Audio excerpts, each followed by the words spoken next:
ओम शांति। एक समय की बात है। एक पिता अपने बेटे को जंगल में लेकर जाते हैं। धनुष बाण से निशाना कैसे लगाते हैं ये सिखाने के लिए। वो अपने बेटे को एक जगह पर खड़ा कर देते हैं और उसके थोड़ी ही दूरी पर एक नीम का पेड़ था। वो उस नीम के पेड़ पर निशाना सेट कर देते हैं और अपने बेटे से कहते हैं, इस पेड़ पर उसी जगह पर खड़े रहते हुए निशाना लगाओ। अब वो लड़का अपनी पूरी जान लगाते हुए धनुष बाण को खींचता है और उस पेड़ की तरफ निशाना करते हुए तीर को छोड़ता है। तो होता क्या है, निशाना लगना तो दूर की बात है, उसका छोड़ा हुआ तीर उस पेड़ तक पहुंच ही नहीं पाता है। वो तीर पहले ही कहीं जमीन पर गिर जाता है। अब लड़के का पिता सोचता है कि शायद मैंने टारगेट जो है वो बहुत दूर दे दिया है। वो देखता है कि जिस नीम के पेड़ पर टारगेट सेट किया था उसके पहले एक आम का पेड़ था।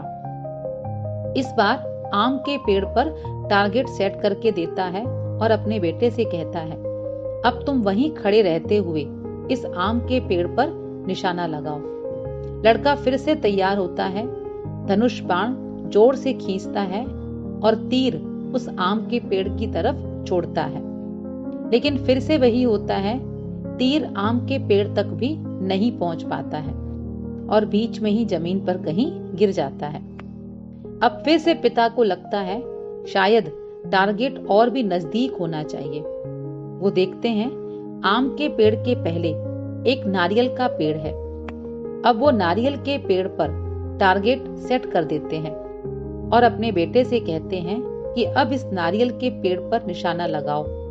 लड़का फिर से तीर निकालता है, निशाना लगाता है, लेकिन फिर से वही होता है, तीर उस नारियल के पेड़ तक भी नहीं पहुंच पाता है और बीच में ही जमीन पर कहीं गिर जाता है।